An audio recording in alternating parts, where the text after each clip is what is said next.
Welcome everyone to Fantasy Focus Live. Hey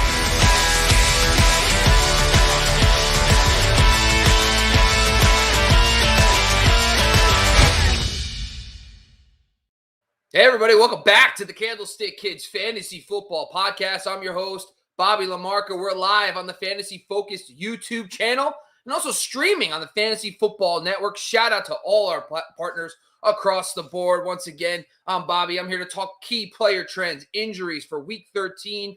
You need to know before setting your lineups. Also going to do a quick Thursday Night Football recap, talk a little bit about the exciting Cowboys-Saints game, a little bit of Taysom Hill action as well. Want to make sure everybody's following us across the board at Fantasy Focused on Twitter and Instagram. Myself at Bobby LaMarca on Twitter, at Fantasy Football X Factor on Instagram. Make sure you're following Sky Gawasco, Jordan as well on the platforms, Jordan Della Valle and at Sky Gawasco on Twitter. And also you have a at TCK Pod _ Fantasy Football on Instagram. Make sure you're following us on all the platforms, guys. We're all over the place. But we want to make sure you guys are liking and reviewing all our videos on YouTube. Make sure you're following us on here as well. If you're listening to the audio side, if you're watching on the YouTube side, make sure you guys kick over to the Candlestick Kids Fantasy Football Podcast, wherever you get your podcast as well. We really would appreciate if you guys would join us and do that as well on the audio side. But before we even dive into anything else, I want to talk a little bit about one of our main things tomorrow, of course, is our Sunday Live Start Sit Show from 10 a.m. to 1 p.m. Eastern tomorrow. Make sure you're joining us, guys. We've been doing a lot of exciting things. We actually gave away 2 jerseys in our FanDuel contest. That's right. All you got to do, donate, become a super chatter, $1, whatever you can. It gets you into our FanDuel challenge. We have given away 2 jerseys of their choice over the last few weeks. But this week, we're going to try our best to gain some traction, get a bigger tournament. So make sure you're joining us tomorrow on the Fantasy Focused YouTube channel. Make sure you're jumping on there, and you guys can actually get in on the FanDuel challenge, and we'll work out the kicks. We'll tell you more about that tomorrow. As a reminder, all of our partnership is 10% of all our donations that come from our super chatters go to Good Sports. We have partnered with Good Sports so far. Over the first 2 months of our partnership, we've donated $150 because of our community. We really appreciate that. We're hoping to double that for December. So make sure you become a super chatter. If you are someone that follows us on Facebook, or you're a Twitch follower, make sure you guys jump on. It's at the TCK Pod. That's one way to get into the FanDuel Challenge. And also another way you can help donate and keep this show going as much as we can, guys. We do really appreciate that. But make sure you're joining us tomorrow, 10 a.m. to 1 p.m. Eastern. Before we do anything else and jump in, all our podcasts are brought to you by BetOnline AG on the Believe Podcast Network. And we'll be back after a quick commercial break for BetOnline. BetOnline is back and better than ever. A new web interface for the rest of the NFL season and the NBA season. More props, odds, and lines than ever before. BetOnline remains the #1 spot for all football and basketball action this season. Make sure to head over to the new updated desktop or mobile website and sign up today and receive your 50% welcome bonus on your first deposit. Just use the promo code BELIEVE50. That's BLEAV50. BELIEVE50 to receive your bonus. From football to basketball to NHL to boxing to UFC, right to your favorite Vegas casino games. Don't wait to take advantage of all the amazing offers available for the rest of the 2021 seasons. BetOnline is the fastest and easiest way to bet all your favorite sports. BetOnline, where the game starts. All right, folks, let's talk about Thursday Night Football. Obviously, an interesting game from a fantasy football standpoint. I hope as many people avoided the Amari Cooper / Mark Ingram landmines. Unfortunately, I am one of those who did not avoid the Mark Ingram landmine. I did play him in my one biggest league, and that's going to put me behind. The good news is the other team had Zeke, so I'm not too far behind at least. I did, however, avoid the Amari Cooper landmine. Amari Cooper actually only played about less than 50% of the routes that CeeDee Lamb and Michael Gallup ran. A lot of reports coming out before the game. It just, I hope everyone avoided. But let's break this down. So it's 27-17 Cowboys. The first Taysom Hill start of the season. Dak Prescott, 238-1. Not really great for fantasy, actually. Just over 10 points, 12 points in that range for quarterbacks. Not great. Zeke versus Tony Pollard. The running game was stuffed all day, and then Tony Pollard broke a long run. And listen, at this point, it doesn't make a lot of sense what the Cowboys are doing. And I wish I could tell you what's happening and why the Cowboys are insistent on playing Zeke right now when they have a capable backup like Tony Pollard. It makes zero sense. They should have easily sat him this week, give him a nice long break because of the Thanksgiving game the week prior. But they did not. Zeke got 13 carries, didn't do much with them. Tony Pollard got 7 carries, had that really long run. So he just does good. He looks like he has a lot of juice, but Pollard's never going to get a big workload unless something happens to Zeke. But maybe this 10-day layoff will help Zeke get back ready right before the playoffs. Lamb, 7 for 89, very solid day. Not a huge game as much as I thought he would have, but they had a big lead pretty much most of the game, so they didn't have to throw that much. Gallup, 5 for 36 and 1, great toe tap touchdown in the back of the end zone. Obviously Cooper was limited in this week, and now with 10 days off, Cooper should be wheels up rest of the way out. I mean, I'm a big Cooper guy. Just the last 3 weeks have been disastrous not having him in the lineup, but it is what it is. Schultz, 5 for 43, kind of your typical standard touchdown week. The one thing I will say about Schultz, though, with Blake Jarwin out, he's been a every down player. I mean, he's running a route on almost every drop back. So we'll keep an eye out on the Blake Jarwin situation. He's due back soon. That might dial back Schultz. And with Cooper coming back with Gallup as well in the lineup, Schultz might be someone that we can't count on that much during the playoff stretch. On the Saints side, Taysom Hill, man. I mean, we talked about this too. It's just like he was our favorite streamer because he's going to run. He had 100 yards rushing in this game. He didn't have to do much. Deonte Harris kind of saved his fantasy day overall. He did have 24 points, very good in most formats. Roxy's going to probably finish as a QB1 this week. Very big day, but that's what the point with Taysom Hill is. Like, it's not going to look pretty. Now he's got the hurt finger. It sounds like he doesn't need surgery, so he's going to play through it. Next week he gets Atlanta. So I think he's going to be Atlanta or the Jets, one of those. I'll have to look that up anyway. But yeah, Taysom Hill has a plus matchup next week. And I think that the Saints just need to buy into just running the football with Taysom Hill. Like, they did it in the third quarter, and they started making something, and then they started throwing again. It's like, honestly, who cares if you're ripping off 8 to 10 yards every time you can get down the field? If you score a touchdown and it takes you 5-6 minutes, who gives a shit if you score a touchdown versus not scoring touchdown and throwing an interception? So they need to just run the ball with Taysom Hill and Mark Ingram / Alvin Kamara. Ingram, very disappointing, 10 for 28. He split work with Ty Montgomery. I mean, none of us really would have heard that beforehand. He was a full participant. He was getting workhorse usage the weeks prior, but I guess Ty Montgomery, they preferred him in passing downs. They were trailing. They ended up splitting the snaps, and it just completely derailed Ingram's entire, fantasy value this week. So that's unfortunate. Outside of that, Deonte Harris, 4 for 96 and 1. Listen, he made a giant play. Great play for him, but you're not going to chase that production. Really, overall, I don't think you're going to want any pass catcher with Taysom Hill in there until we see it multiple weeks, but nice play from Deonte Harris overall.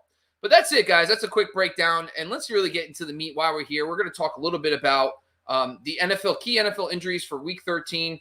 We're also going to be talking a little bit about, player trends, really high-level stuff. Just going to talk through the routes run, running back shares and stuff like that. But, basically the biggest part about this podcast every single week is kind of finding out which direction teams are going in, which players are on the way up, but then also identifying these injuries that, listen, we all know about Melvin Gordon being out, DeAndre Swift being out. We know that stuff. And, when it comes to like daily fantasy and having those guys to start as an option, listen, they have great matchups. Jamal Williams, example, has the Minnesota Vikings. The Denver Broncos are going to face against the Chiefs.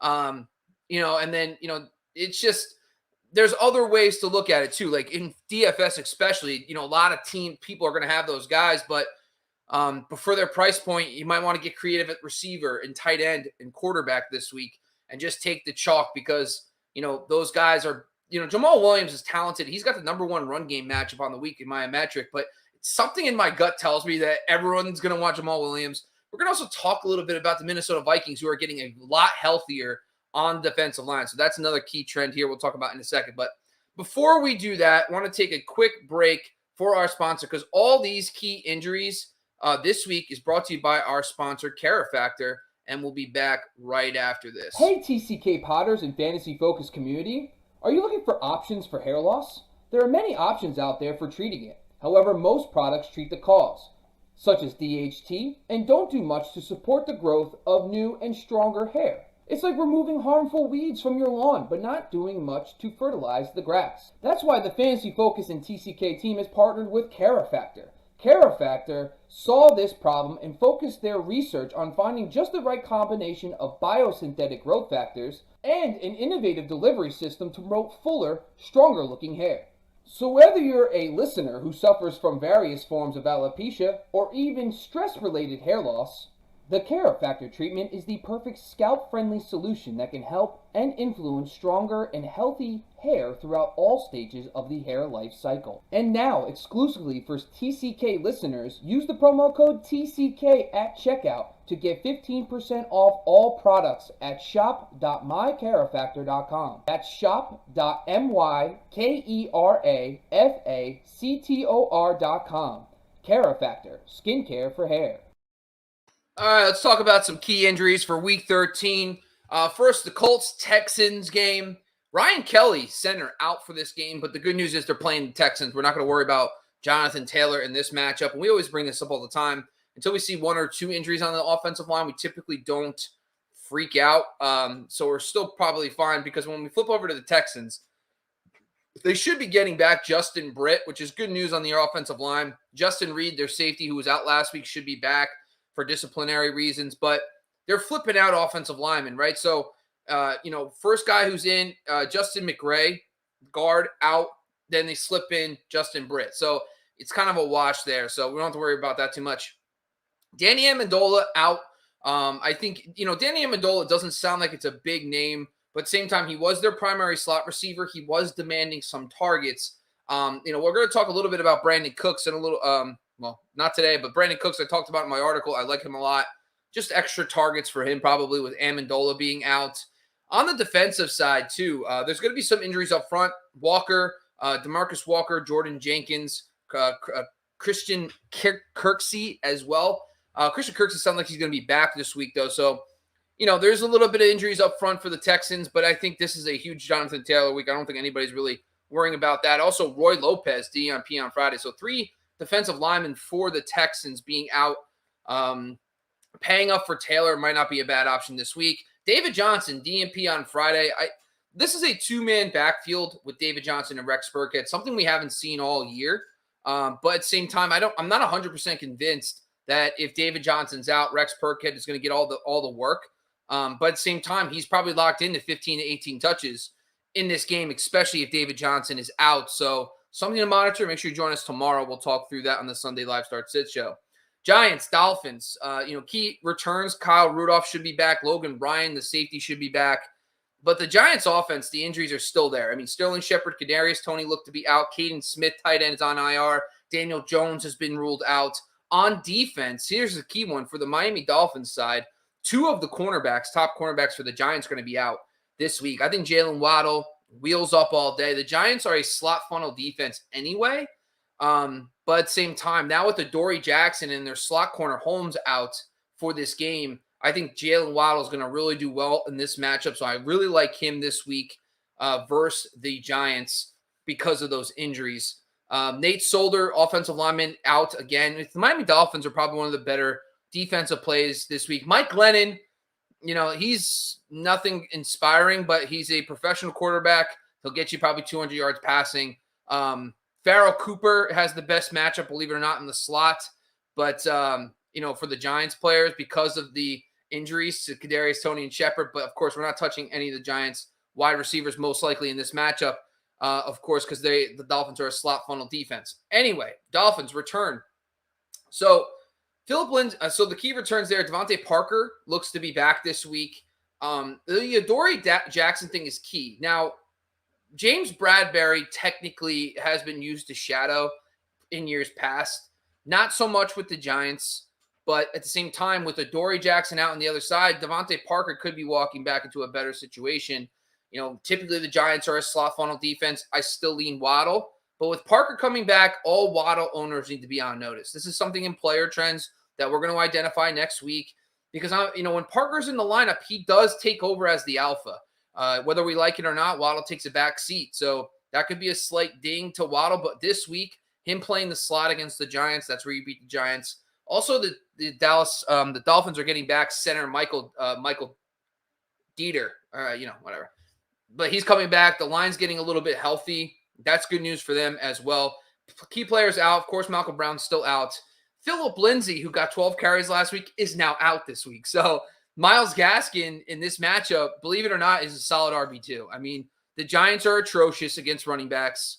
They cannot stop the run. And, he's back to getting close to 20 touches this week. Phillip Lindsay being out, something being totally overlooked. People are probably a little concerned about Gaskin because he hasn't been efficient, but he plays the Giants, who are not really great against running backs. So that's a key caveat, Phillip Lindsay being out. So I think Myles Gaskin is right back in your RB2. Adam Shaheen, backup tight end. Typically, we don't bring this up, but, Durham Smythe, we talked about this last week. If anybody watched player trends, man, I wonder, he crushed. He had 5 receptions, Dalton Smythe, last week, Durham Smythe, and he killed his player prop. So that's awesome. Hopefully Prize Picks gets on it because I live in California. Anyway, a couple safeties out on defense for the Miami Dolphins, but overall, with Mike Glennon and company, I'm not feeling that too much. Eagles at Jets. Jordan Howard is out. Offensive guard Jack Driscoll is out. Jalen Hurts, listen, mixed reports. It sounded like he was going to be out, and then they came back and said, well, they want to see him at game time. You should have a backup plan, but even if it's this bad, it's going to be tough to trust Jalen Hurts it's the Jets, right? And you feel that even at 70% or 65% on that bum ankle, I feel like Hurts should be able to get it done. But, the Eagles are going to want to run the football with Boston Scott looking he's going to play. Miles Sanders practicing full. Get a little Kenny Gainwell in there. So if he starts, your guess is good as mine of how effective he will be. But it's going to be tough to fade the guy who's been carrying most teams all year long. The Jets side, Corey Davis should be back this week. Key injuries on the Jets side, though. Michael Carter, we already know about being out for a couple weeks. Denzel Mims. We'll talk about these impacts on the offense and player trends, but Tyler Kroft, Keelan Cole, who's another outside receiver. It sounds like this Corey Davis is going to be in. I think until I see, Wilson and those guys start vibing, I think I'm okay with Elijah Moore and Corey Davis as bench stashes. But as of today, I'm not interested in starting a Jet receiver, especially against the Eagles, who are very underrated against the pass. Also, Marcus May, safety, out for the Jets. Also, Sheldon Rankin's one of their key defensive linemen. That's a slight little extra boost for the Eagles' run game. But overall, you lean running backs in this matchup because of the injury to Jalen Hurts. Cardinals, Bears. Cardinals returning, hopefully, Kyler Murray. Sounds like he will be back. Rashard Lawrence, one of the defensive linemen, are going to be back this week. Chase Edmonds remains out on the offensive side. And then the DNP, it looks like DeAndre Hopkins won't play this week. They're playing very conservative with him. The Bears are not an imposing matchup, but at the same time, they cannot take it lightly. But I think Kyler being back, they have enough firepower to win this game without Hopkins. On the Bears side, there's a couple injuries to the offense with Allen Robinson being out. Also, Marquise Godwin is out as well. Cole Kmet is someone that might become a necessity. Now, the Cardinals have been pretty good against tight ends this season, but Cole Kmet actually runs a boatload of routes. He was second on the team in routes last week. Now with no Allen Robinson, no Marquise Goodwin, that's 2 of their 3 top receivers. Cole Kmet could just be one of those guys that he's a necessity. I am definitely comfortable if you can't get the Foster Morneau, the Pat Freiermuths are gone, and those kind of teams, those plays are gone. James O'Shaughnessy, I would still favor a little bit, but Cole Kmet would be another guy I would be interested in this week. On the defensive side, this is key for James Conner. 4 defensive linemen are going to be out in this game. Of course, Khalil Mack's been out. Akeem Hicks is still out. Danny Trevathan, linebacker, out. Mario Edwards, out. So that's a lot of firepower in that front 7 that's going to be out for the Bears, and I think that James Conner could, definitely take advantage of that this week. Vikings, Lions, this is a good one. The Vikings have been we've been talking about this on the player trends, this key injury show for weeks now, how banged up the Vikings defensive line has been, but they are starting to get healthy. So Dalvin Tomlinson, Mike Pierce, Kenny Wilkes are all coming back. So there's 3 defensive linemen coming back for the Vikings just in time. because they're going to face a Lions team that wants to establish the run. That's how they're going to beat you. So they do get some reinforcements back. But they still have some injuries up front, right? So Daniel Hunter, Everson Griffin, Eric Kendricks, like their stud linebacker, is going to be out. Like their linchpin of their defense. So, you're still vibing with Jamal Williams as an RB2 in this matchup, but it's not a slam dunk as it was maybe a week or so ago because they're getting 3 guys back on the defensive line. Offensively, they're going to be down their left tackle and, of course, Dalvin Cook. And, Alexander Mattison, just don't overthink it. Just play the guy. I mean, he's going to be great. He's going to get a full workload in this matchup. So I think you're okay with Alexander Mattison in this matchup against the Detroit Lions, even down one of their rookie left tackle.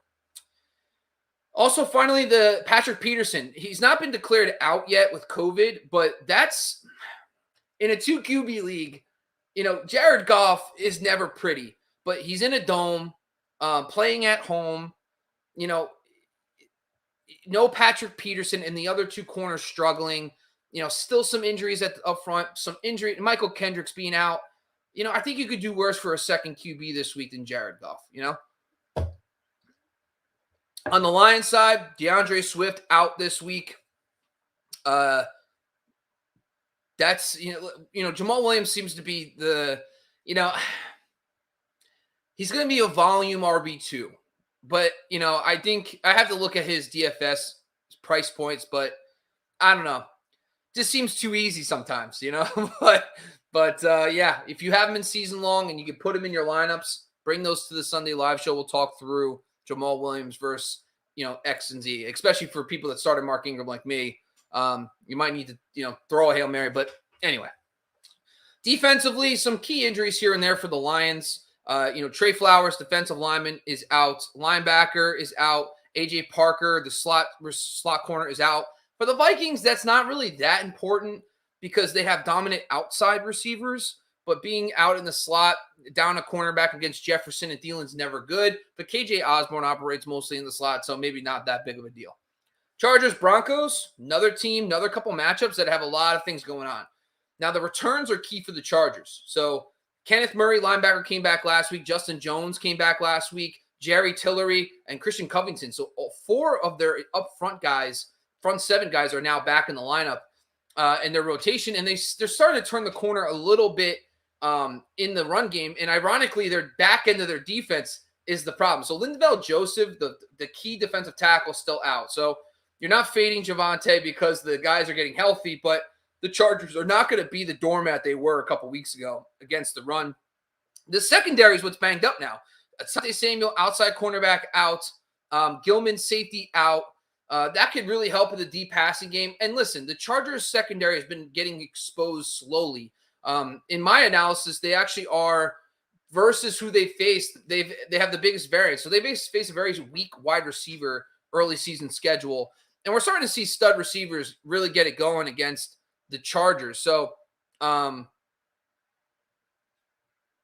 think from that, sorry, I apologize. My notes didn't fix this. So it's Chargers Bengals. My apologies. Joe Mixon, you're not going to fade because of the healthiness of the guys up front. But anyway, sorry, I digress. I don't know why I didn't fix the header. But anyway, from the Bengals side, Asante Samuel being out is good news. I like Jamar Chase a lot this week.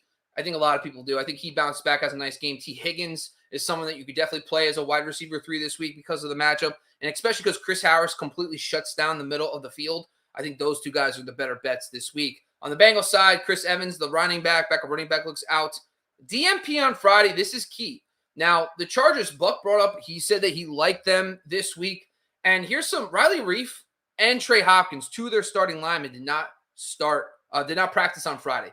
So come to the Sunday live show. We'll talk you through that, see if they're actually active. Because if they're down 2 starters and then you got all the health up front for the Chargers, this could be a sneaky, DFS defense, but also a fade slightly than in DFS for Joe Mixon and stuff like that if he doesn't have such a monster day. Obviously, season long, we're going to continue to start him. Buccaneers, Falcons. So the Buccaneers get Charlton Davis back and Ali Marpet. So that's good news. Charlton Davis is a stud cornerback. The Buccaneers are not the defense they were early on in the season. The Ross Tucker podcast brought this up very nicely with Greg Crosell. that they moved to more of a zone defense. That's really helped them against receivers and quarterbacks, and the Bucs have not been as bad as they were early on. So that's completely 180'd a little bit. So that's good news. Getting Charlton Davis back doesn't make any of the Falcons receiving core really that appealing in this matchup. But offensive side, Antonio Brown, of course, we all know the hoopla with him being, he's going to be out for multiple weeks now. Jordan Whitehead, the safety, that could just be a little bit of good news for maybe Kyle Pitts. But overall, Kyle Pitts kind of sees a lot of corners now because he plays like a slot receiver. So, Matt Ryan does typically have nice days against the Bucs. So maybe I'm wrong on this one, but I'm not too excited about any of the Falcons players other than Cordell Patterson, which even him, we'll talk about us in later. But the Falcons, they are getting some key defensive players back in Deion Jones and Mike Ponnell, defensive tackle and linebacker. But injuries to the offense, obviously Hayden Hurst and Calvin Ridley are old news. But the key there is that, Russell Gage, I've talked about a bunch. This might not be the week for Russell Gage, but we've been talking about how he's getting healthy and he's on the field a bunch now. So, maybe because there's going to be extra game flow because they're going to have to throw in this one that Russell Gage just finds his way to a nice PPR day. But Russell Gage is definitely on my radar as a player I like to watch over the next few weeks because he's been doing very well, and it's because he's getting the higher usage. All right, before we jump into any additional injuries, I'm going to take a quick commercial break for one of our new sponsors, Lightbox. We'll be right back after this. Shout out to our new sponsor, Lightbox. Say goodbye to the dull gifts. Lightbox lab-grown diamonds are the brightest gift of the year. Using cutting-edge technology and innovative techniques, they've cracked the science of sparkle, creating the highest quality lab-grown diamonds you can find at a light price, $800 per carat. They have the same chemical makeup of natural diamonds, but are just grown in a lab. Because of their process, they can create stones of blush pink, beautiful blue, as well as classic white diamonds. Lightbox lab-grown diamonds are the gift they'll never want to take off and priced so they won't have to. They really make any outfit sparkle. Visit lightboxjewelry.com and add sparkle to your holiday shopping. That's lightboxjewelry.com. Lightbox diamonds. Never a dull moment. All right, Rams, Jags. Of course, the Jaguars lost Jamal Agnew a couple weeks ago and Dan Arnold last week, and James O'Shaughnessy stepped right in. Listen, James O'Shaughnessy is going to be a thing down the stretch. I'm telling you now. And the Rams matchup could be the matchup where he gets you that low-end tight end one numbers. So I'm in on it. Also, outside cornerback Shaquille Griffin is out for the Jags. The Jaguars are an out-wide defense. They actually allow more points out wide than they do in the slot overall. And Odell looked good last week, man. And I think Odell, as long as we hear good reports about him, he's a solid wide receiver 3 again. And the matchup calls for it. And I think, he broke loose for a nice touchdown last week, but with Shaquille Griffin out, the matchup playing at home after a couple bad losses, I think the Rams are going to want to prove a point in this one. So I think Odell, hopefully he's healthy and out there, but him and Van Jefferson should be having nice days on the outside. And of course, Cooper Kupp's going to be Cooper Kupp. Rams don't have many injuries, but they will get, are missing a cornerback, David Long, but that's not really a huge factor because he's at the cornerback 4. So we can just move on. Let's jump down to the Washington football team and the Raiders. Tyler Larson might be back, the center for the Washington football team. That's big news because the Washington football team offensive line we talked about. Eric Flowers is banged up. Tyler Larson was the backup center. They were going to be down to their 4th center with Wes Schweitzer being out. But it sounds like Larson might be coming back. And this offensive line's got very healthy, and they have a plus matchup against the Raiders. Antonio Gibson because J.D. McKissick's out. Now, this is the PSA. This doesn't mean Jared Patterson is going to be the backup. It sounds like Wendell Smallwood is going to be the passing down back. Don't be surprised if Wendell Smallwood just walks right in. We've seen so many practice squad guys step right into big roles because they fit that role that they need. So Patterson is Antonio Gibson's backup. It sounds like what the hell am I I'm just blanking. Why am I blanking? Not Westbrook. Who am I? Wow, I totally blanked on the guy who called up. I just said his name. Super weird. Anyway, J.D. Kissick's going to be replaced by Wendell Smallwood. Jeez. Wendell Smallwood is going to be replacing. So he might be someone in PPR formats, maybe a DK only dart throw. Who knows, man? Could be a fun game. Washington football team versus the Raiders this week. Defensively, of course, there's nothing really majorly new, but Landon Collins is going to be out this week. I think that helps Foster Moreau a little bit. Landon Collins kind of plays up as like a third linebacker up in the line of scrimmage. So helpful in the running game a little bit, kind of helps out Josh Jacobs and company, who have a tough matchup overall. But that's really it. And then, of course, Chase Young and Montez Sweat being out hurts that defense. But Eric Flowers is the key, and Tyler Larsen. So if those guys are back, we'll hear they both were DNP on Friday. Larsen was a limited practice, but he's been out for a couple weeks. So we'll see. I mean, I think that's big news. Trayvon Mullen for the Raiders is back. That's one of their key outside cornerbacks. He's been out for a long time. And, you know, the Raiders have Casey Hayward on one side, and then Mullen being back is helpful for them. But I think overall this game is probably one of my dark horse, like, fun games this week. Hopefully the Darren Waller impact isn't as big and Foster Moreau can step in. But I think this could be a fun game in Las Vegas. 49ers, Seahawks. JaMychal Hasty will be back. That's key. I mean, Elijah Mitchell's been kind of running as the number one running back on the ground, but also running the most routes. So I wonder if Hasty comes in and he starts getting more routes. But overall, I think Mitchell slam dunk once again, even that. Deebo Samuel, of course, is the key injury there. I think we're all excited about Brandon Ayuk. I am too. I think he's going to get better. I just think, I think Ayuk's already been leading the team in routes and targets. So I don't know how much more he's going to get, but I don't think they're going to use Brandon Ayuk like they use Deebo Samuel in the backfield and stuff. So I think Ayuk's fine. He does get utilized in the slot a decent amount, so I don't think you don't need to fade him against Seattle. So I think the volume's going to be good. I think Ayuk's going to be fine. Solid wide receiver 3. On the defensive side, you know, a lot of the same stuff, but Fred Warner, like stud linebacker for the 49ers, is going to be out. I wish the Seahawks offense wasn't so broken. But, you know, Marcus Hunt, defensive tackle, Fred Warner, linebacker, Drake Greenlaw, Javon Kinlaw, you know, a bunch of injuries still up front for the 49ers.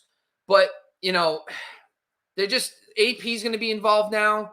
I don't know. It's tough to figure out, but don't be surprised if AP leads this team in carries. You know, Alex Collins, I'd like Alex Collins, but he's not been getting it done. Seahawks return Travis Homer, Rashad Penny, so they're getting healthy behind there. So it's going to be interesting who's inactive in this one because it's going to be Penny, Homer, Collins, AP, DJ Dallas, yada, yada. Injured on the other side, Trey Brown, outside cornerback. That's helpful for Brandon Ayuk because he's one of the main perimeter outside cornerbacks. And then Damien Lewis. I think this was another thing that I talked about. Like, Damien Lewis is the best guard, interior offensive lineman for the Seahawks, and he's not there. So, you know, that's why they struggled so much. I mean, they average like under 2 yards per carry. So, you know, that's going to be tough. Hopefully Russell gets it figured out at home this week, but not good missing your best interior offensive lineman on a struggling offense anyway. Ravens at Steelers. Ravens, Calais Campbell should be back this week. He was out last week. That'll be huge. They are still Deshaun Elliott. The safety's been out for a long time. Nothing new. Pernell Mumphrey, nothing new there. Marlon Humphrey and Trayvon Young, two of their key perimeter, two of their key cornerbacks did not practice on Friday. So something to monitor. I think Deontay Johnson is smash all day in this matchup anyway. But if Marlon Humphrey and Tavon Young are out, you know, that's just better news for them as well. Steelers return TJ Watt, Micah Fitzpatrick, and also Carlos Davis, their safety. So getting healthy on defense, the only missing piece will be Joe Hayden. So Steelers defense should be better this week. I think that's a little bit of trouble for Lamar Jackson, who has struggled a little bit against the Steelers, but overall should be a much more competitive game for the Steelers this week. On the other side, it's Eric Ebron's being out, Juju Smith-Schuster out. They're missing 3 of the same position offensive linemen, and I think Naji they're struggling to run the football a little bit. And I think this week I'm a little worried about Naji because that offensive line was doing better, but they're still not good enough to be missing multiple people on the line. So good news is 4 or 5 positions are good, but there are 3 guards that they've been rotating in and out that are all out. So a little concern there. Let's see. Broncos, Chiefs. Broncos are returning to their tackles. So that's just big news. We've been talking a little bit about this, and they've kept it afloat in the ground game at least. But Garrett Bowles and Bobby Massey, both right tackle and left tackle, should be back. Kareem Jackson, their safety, should be back, which they're going to need all they can get for the Chiefs. But the key injury here is, of course, Melvin Gordon being out. Javonte takes over as the lead. Javonte was already taking over a little bit in the sense of the passing game usage, but I think Mike Boone is still going to get probably 8 to 10 touches in this matchup. So, listen, we're all in on Javonte. You're starting Javonte if you have him. This is what we've been waiting for, and hopefully he doesn't let us down. I just traded for him in a dynasty league, so hopefully our keeper league. I hope he does well.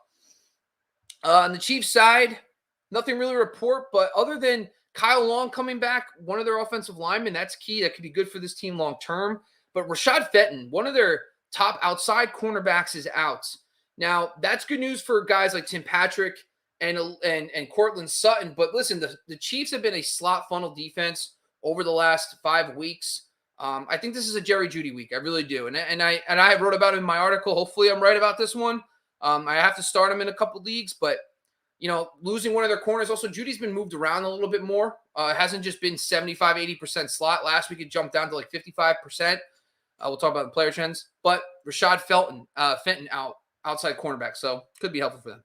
Finally, Monday night, Patriots, Bills, Kyle Duggar, safety out. Could be a little boost for Dawson Knox. I talked about how he was a fade this week, but that could help him a little bit. But that game should be a weather advisory.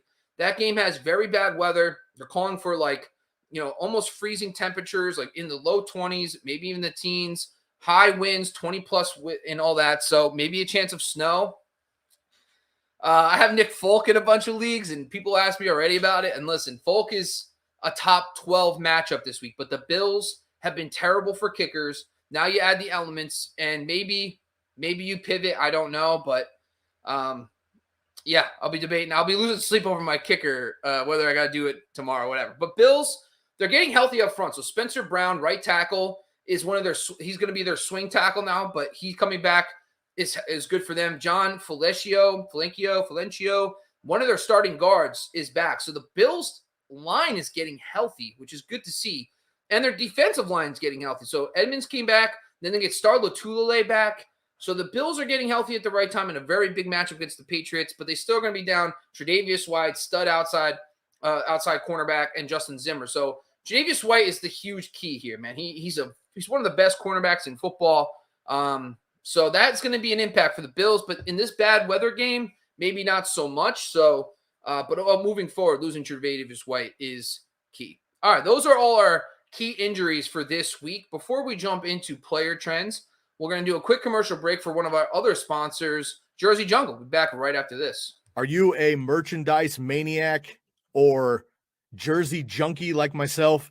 You need to check out the Jersey Jungle. They handle their business on Instagram at the Jersey Jungle. You can use their promo code TCK for 10% off of 1 or 2 jerseys, 15% off of 3 or more jerseys. Now, if you've been watching the show for this season or a couple seasons, you know that my backdrop, if you're streaming live with us on video, you know my backdrop is always a couple of jerseys. Those jerseys are coming from the Jersey Jungle. They're high quality stitch and twill jerseys. I collect NFL jerseys, but I'm also a baseball guy. So I have baseball jerseys as well. I collect Hall of Fame jerseys. I have a Jackie Robinson. I have a Ken Griffey Jr. I have a Willie Mays jersey. I got a Shohei Ohtani jersey as well because the guy has been absolutely on fire. Go get yourself a jersey. Basketball, baseball, hockey, football, college. They got rookies as well. Home, away. They have customs. They have camouflage. Whatever you're feeling, retro jerseys from any sport. Go hit up the Jersey Jungle on Instagram. DM the Jersey Jungle.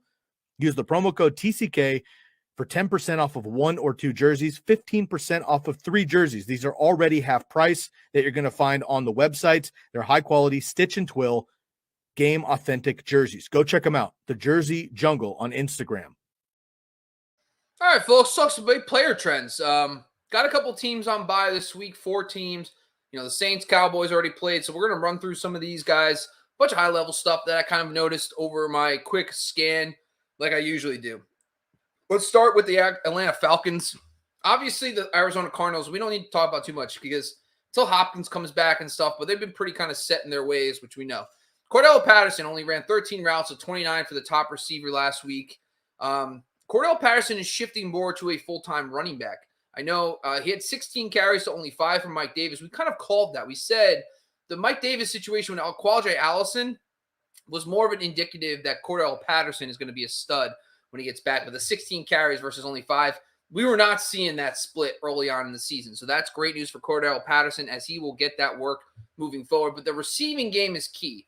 Only running 13 routes to 29 for the leading receiver is going to be tough for him to be consistent in the pass game, but something worth monitoring. But him getting those 16 carries to 5 for Davis is definitely huge. Jumping out of Baltimore, Lat Murray actually ran more routes than Devonta Freeman. I don't know how. 17 to 15, thought that was real interesting, but you got to keep in mind the leading receiver ran 32 routes. So Freeman's role is going to be a split. But yes, in the carry counts, it was Freeman 16 to 8 for Lat Murray. And Freeman's better. I mean, he's looked better, but I think, my thing is this. You're going to get, we have Brown, Andrews, Bateman, Watkins. I don't think you're going to see a lot of targets go to Freeman anymore. But at the same time, 8 carries to 16. So Freeman doubling Lat Murray in the ground is where you want to see it. But, I'm cautiously optimistic about Freeman, but overall still notable. Bills, we already talked about last week on my Player Trend show, but I'm just really high on Matt Breida right now. 9 of his 11 touches came in the first half when the game was close. I like Matt Breida this week in a potential snow game against the Patriots. But yeah, I sat him for Mark Ingram, so I already suck. So we can move on. Jumping on to the Bears, the only key takeaway here is Cole Kmet. And so Cole Kmet ran a route on 84% of the dropbacks for the Bears last week. Now, league average for tight ends is 48%.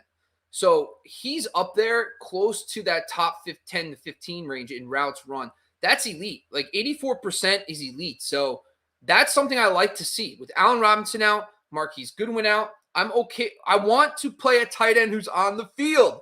And that's what we always talk about. So Cole Kmet, if you can't get James O'Shaughnessy, Cole Kmet would be the next streamer I really like this week.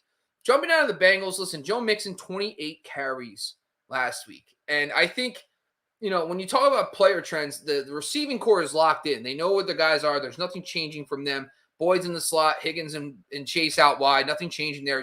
Uzomah runs a ton of routes. And by the way, Uzomah runs a bunch of routes too, but he just isn't used as much. But anyway, Joe Mixon getting 28 carries, I don't know. If you have roster spaces, just get Samaje Perine on your bench. You just want to be safe. He's never held up to this kind of workload, but Mixon has a season. I brought this up the other day where he's had monster workload. So 28 carries, absolutely great to see that he's getting that level of usage. Jumping down to the Broncos, Jerry Jeudy switched it up a little bit. So Jerry Jeudy was regulated to the slot. 79% of his routes prior to last week were in the slot. This week, it was 57%. Getting him a little bit outside, moving him all over the formation, but both of his targets came from the slot. So, I think this is a Jeudy week. I do think he's going to be decent. I think he's going to get us a nice, solid double-digit fantasy point day for half-point PPR in full. So I'm buying him. Now, Gordon being out is going to overshadow this, but I talked about this about Javonte Williams. His passing game usage is going up. He's actually run more routes than Gordon in back-to-back weeks.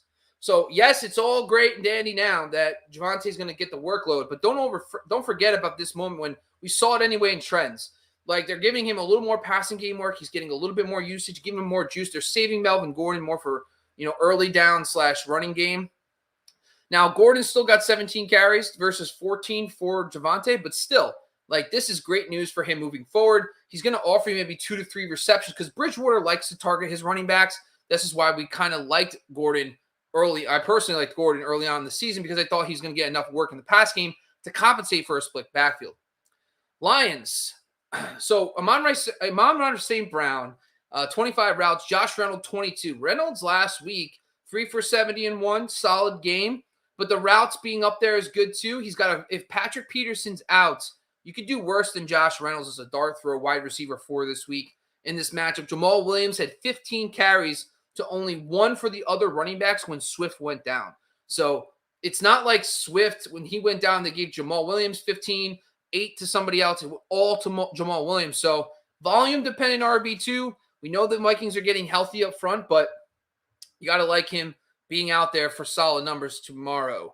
Texans, Nico Collins is still running the second most routes. Doesn't really matter, but the key here is Brevin Jordan. I talked about Pharaoh Brown. I was wrong. Brevin Jordan, the rookie.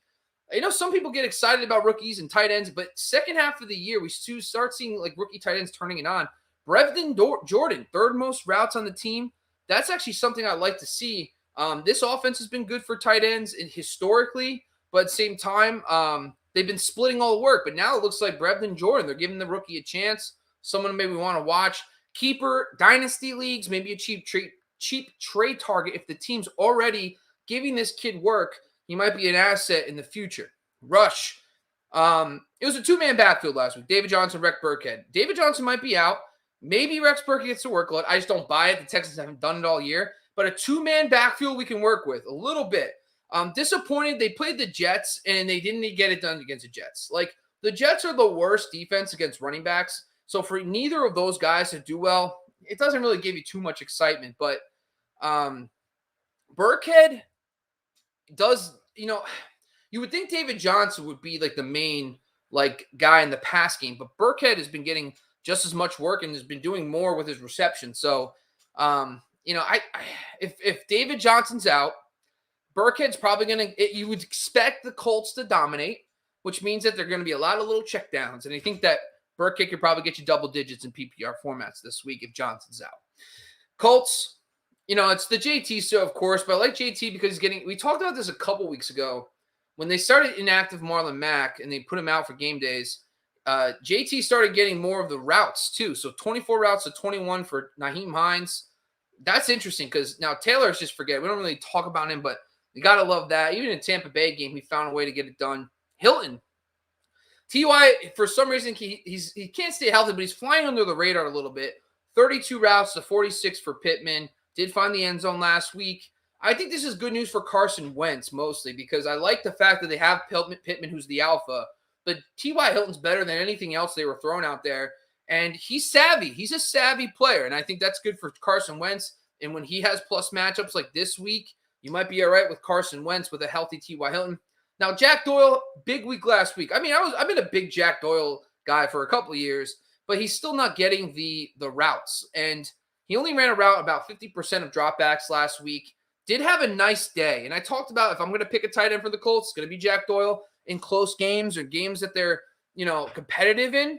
I just don't know if they're going to need to throw that much this week against Houston. So I'm not chasing Jack Doyle this week. Jaguars.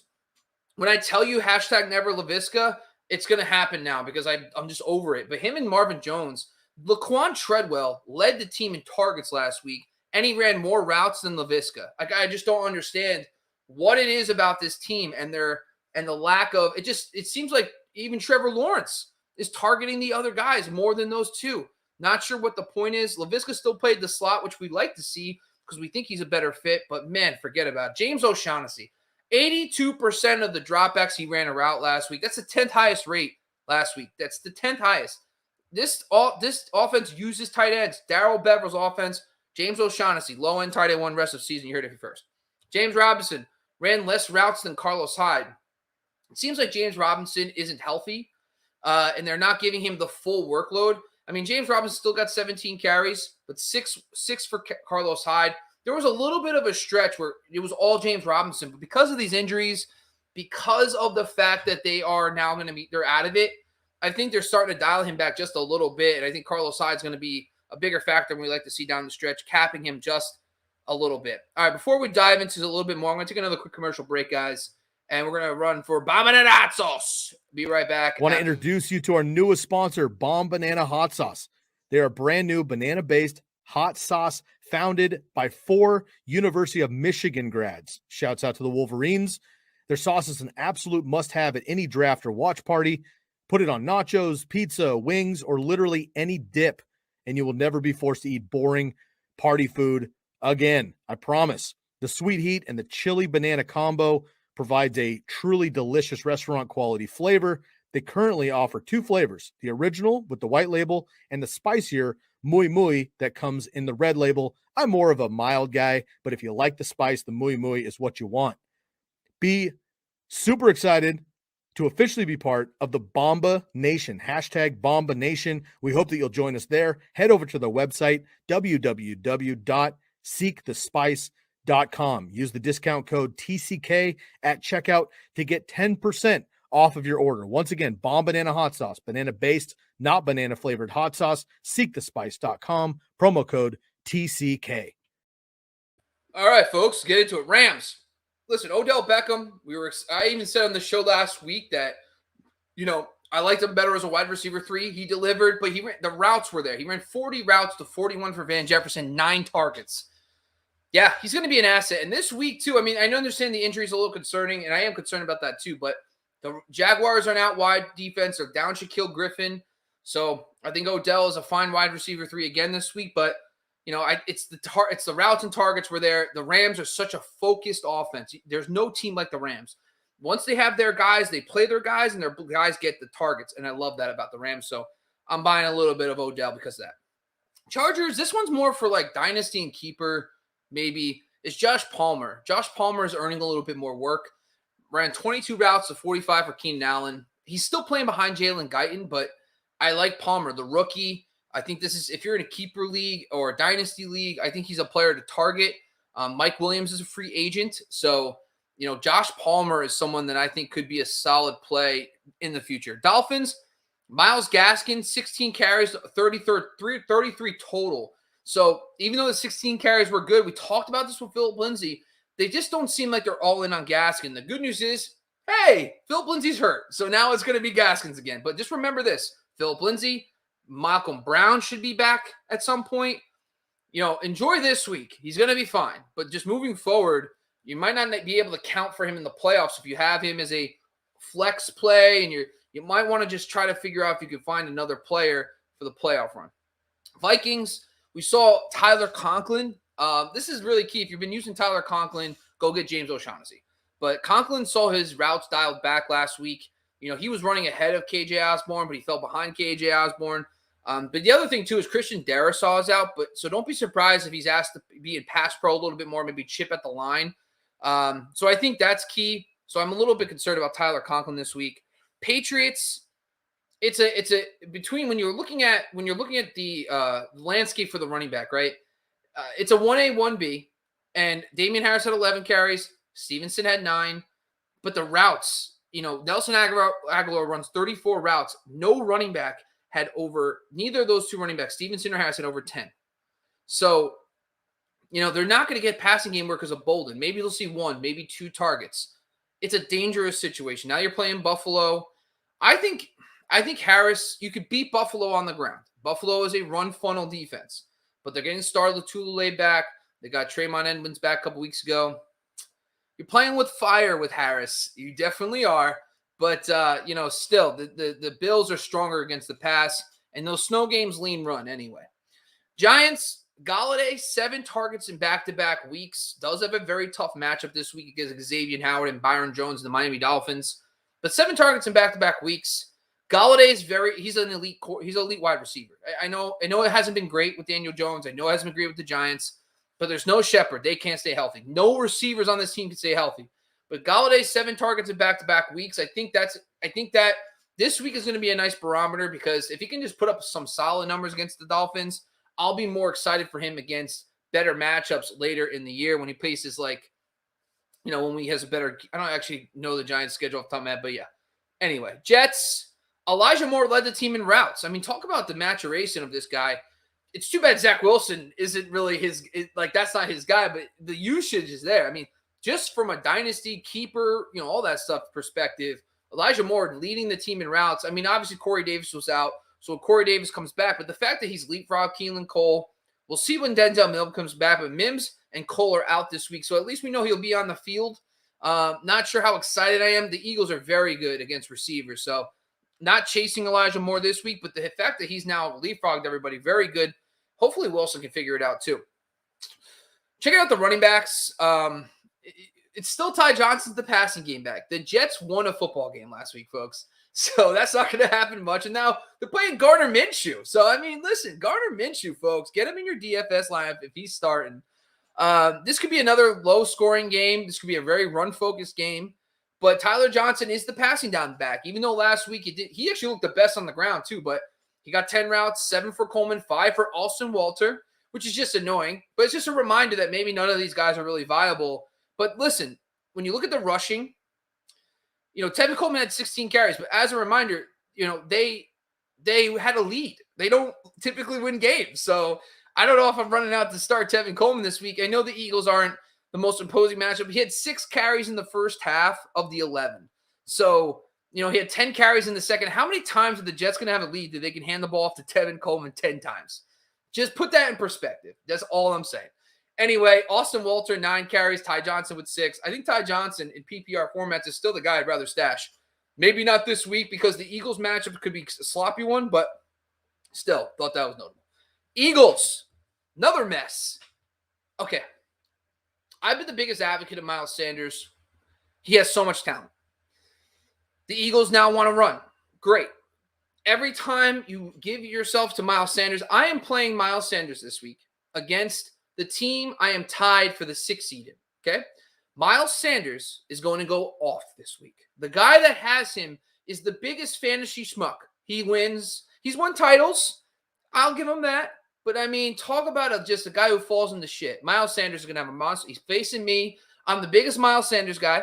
He's facing me this week. You can put it in the books. He's going to go off. So if he doesn't, then there is a fantasy god. If he doesn't, there is no fantasy gods. But anyway, the one caveat to this whole thing is this. So if you're looking at the Sanders, Scott, Gainwell, they all fell between 9 and 12 targets. 9 and 12 routes. 34 for Devonta Smith. So even with Jordan Howard out, those 3 guys involved, 9 to 12 routes each, and then 34 for Smith. That's going to be really tough to have any consistency in the pass game. Goddard, for example, 31 routes versus 34. There's not a lot of tight ends that run that many routes versus the top. I know Goddard hasn't gotten it done yet, and, the passing game's been weird, but maybe with Garner Minshew out there, more of a traditional passer than Jalen Hurts, could help Goddard. So I'm still buying Goddard this week. On the carry side, Miles Sanders ran 6 in the first half versus 4 for Scott. And I know Sanders got hurt, but he came back in the game. Now he's practicing in full. I think with Scott looking like he's going to play, it's going to be a 3-man rotation. Especially early down, it's going to be the 2 guys. But, man, I just know it. I just know Miles Sanders. I know it's going to happen because he's playing me in probably the most important game of the year for fantasy. Anyway, Steelers, Pat Freiermuth's the key here. 33 routes to 43 for the top wide receivers, 75% of dropbacks. So that's very good. Like I touched on, 48% league average, 75% is really good this week. He's got a very good matchup against Baltimore. So Pat Freiermuth, I'm debating to him and Foster Morneau. Don't even know. I feel like I'm playing the guy who has Darren Waller, so I don't know if I should play him because that will spite him or if I should sit him because it's bad karma. I don't know. I haven't figured it out yet. I'll sleep on it. Naji Harris, we're starting to see his routes dialed back. He only ran 24 routes to 43 for the top running backs. Najee, that game was a disaster, so I like to throw it away. So maybe it would have been higher if they were close, so I'll give it that. Let's just go with that. 49ers, targets, Brandon Nyuk led the team in routes, 6 targets. I talked about this earlier, too. He's already leading the team in routes and targets anyway, and I don't know if he's going to be involved in that Deebo Samuel-type role that he was getting the carries. So I just don't see it happening. So I don't know if it's going to be much of an impact for Ayuk, but still, it solidifies his targets. He's going to be good. Even a little bit of a tougher matchup in Seattle. Juan Jennings is the guy, like 16 routes to 26 for Ayuk, but he's a big body guy, 6'3", definitely a red zone threat. He does get looks in the red zone now, too. So Deebo was an absolute monster in the red zone. You take that whole element out, that's going to be open up opportunities for like Kittle, Jennings, all those guys. So good news for those guys from the pass catching standpoint. Elijah Mitchell, 15 routes to 26 for Ayuk, led all running backs in routes, but let's see what happens with Hasty, but Mitchell's rolling, 27 carries. I mean, if you have Elijah Mitchell, I definitely suggest you get Jeff Wilson on your rosters.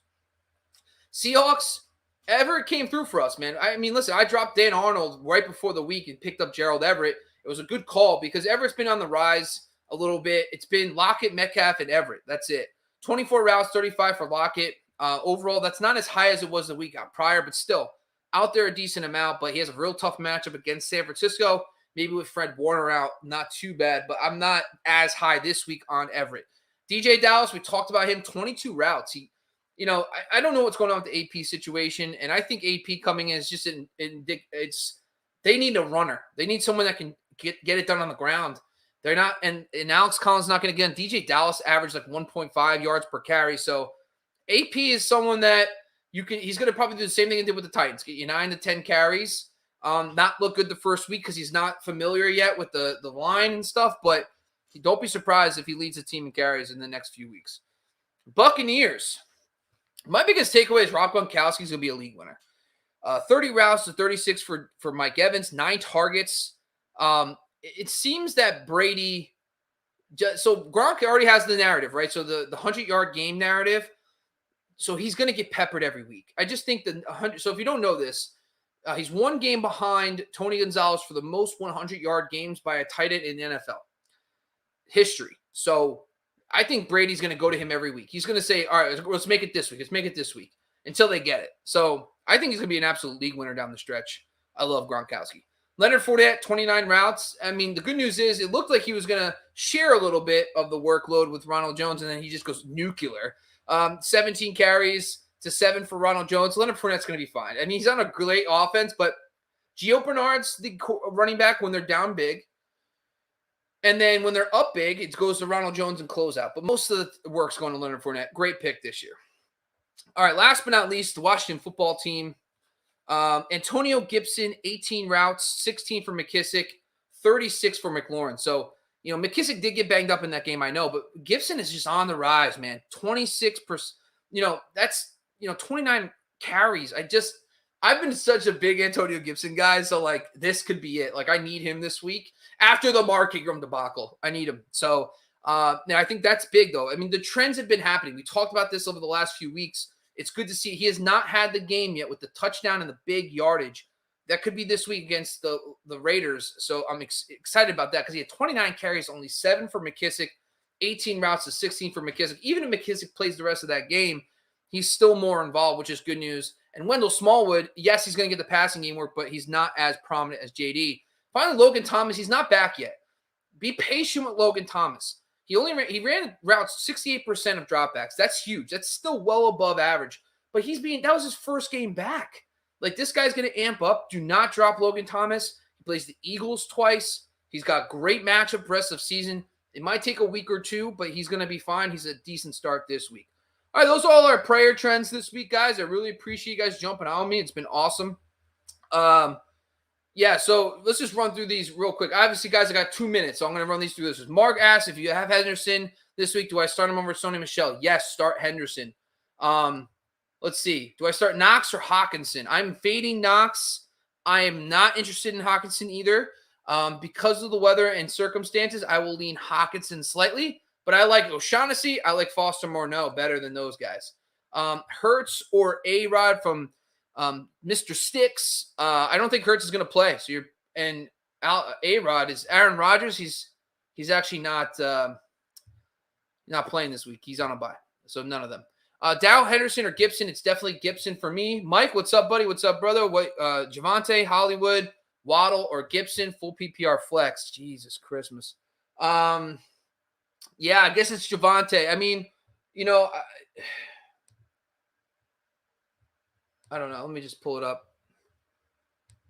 You know what, Mike? I'm going to defer tomorrow. Come back tomorrow, man. That's a pretty good. I don't want to stick Gibson, actually, to be honest with you. Start 1/2 PPR Sanders against the Jets. Montgomery gets Arizona. No, you're going to play Sanders. I think I'm playing Sanders in that matchup. I don't think. Yeah, I think it's going to be Sanders, man. To be honest with you, Sanders over Montgomery. Last one I'll do, Freiermuth or Goddard. Full PPR. Let me just look at the handy dandy spreadsheet here. Let's see. Well, it's definitely there. They're both good. Both plus matchups. Freiermuth. All right, there you go. Very close, though. I like both those guys this week. All right, folks, that's all I got for today, guys. Really appreciate your time.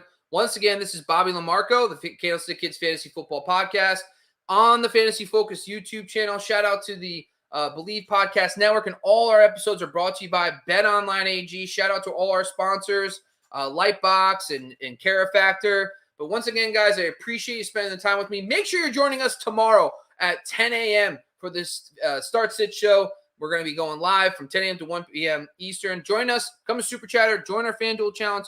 Hopefully, we'll be giving out jersey. More details on that tomorrow. I'm Bobby Marco. I'm out of here, guys.